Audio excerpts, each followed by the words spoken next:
呢個景觀，呢個 view， 西北朝向望到日落。價錢嘅話係單價只需要2500蚊，總價只需要128000，可以買呢間51方嘅一個單房單位。我哋睇得到富寮灣呢個小區嘅一個綠化咧做得相當啲 OK 嘅，前面咧都有別墅，咁呢邊都有一個西班牙嘅一個風格啦。咁呢邊嘅話佢係4期嘅第一座啦。入口嘅位置都非常之近，入嚟呢邊嘅話可以去到停車場嘅。咁呢邊樓下呢邊嘅話，佢都有便利店啦，同埋簡單嘅一個食肆啦。咁出去左邊同埋右邊都有一個大馬路啦。咁依家我哋係所在4期，隔離呢邊係1期，再前啲嘅話去到2期、3期㗎。咁我哋睇到呢邊嘅一個景觀，有一個水雲天嘅一個古村落啦，都有一個海上正道。其實咧呢個海上嘅橋行下散下步咧，非常之浪漫，同埋望得到日落嘅一個景觀啦。前面咧佢可以揸車7分鐘可以去到惠東南站。我哋再睇翻呢間單位，露台呢邊嘅話佢係有7平方嘅，在露台呢邊飲下咖啡望望海都好舒服嘅。咁在房間呢邊嘅話，因為業主呢邊嘅話佢係之前就係過嚟呢邊住下啦，不過後期可能太耐未過嚟住，咁呢邊嘅衛生相當於比較差啲，自己需要後期再搞下衛生。其實佢嘅呢邊嘅床啦，同埋 sofa 啦，同埋呢邊嘅電視櫃啦，其實都係做得非常之 OK 嘅，都係現代嘅一個裝修風格啦。同埋佢呢啲牆身嘅話，都係重新再油過嘅。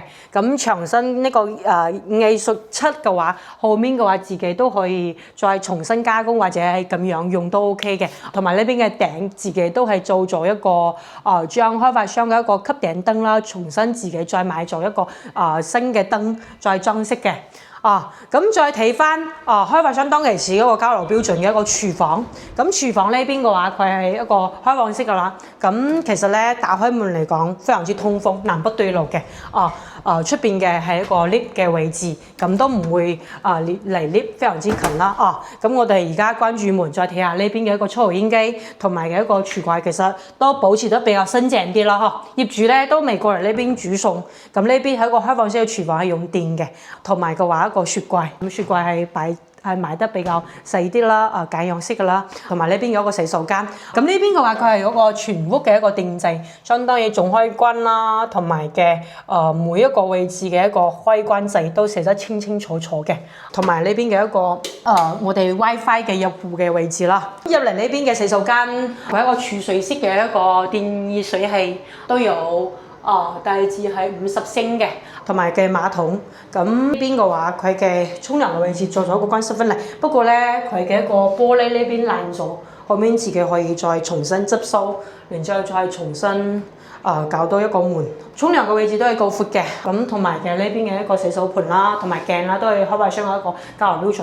其實咧呢個洗手間目測落嚟嘅話，都有6個平方左右啦，都係夠闊夠大㗎啦。咁我哋再睇翻從入門開始一個 view 啦。入門咧開始，我哋睇得到呢邊西北朝向嘅呢個 view， 都睇得到都有陽光嘅一個日落。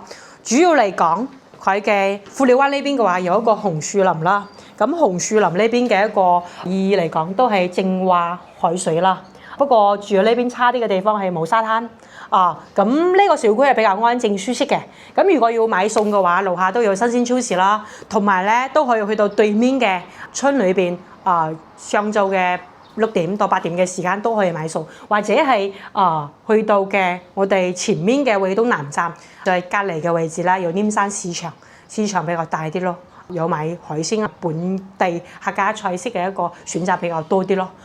咁主要嚟講，呢間筍盤單位2000幾蚊，51方嘅一個大開間。咁我哋之前拍攝嘅前面咧3期嗰啲，到沙灘到海景呢邊比較遠啲。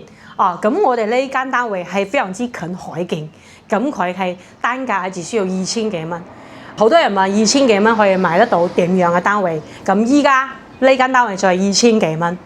可以講呢間單位放出嚟會即刻賣咗嘅，因為其實新樓嚟講都要去到20萬左右啦，199000。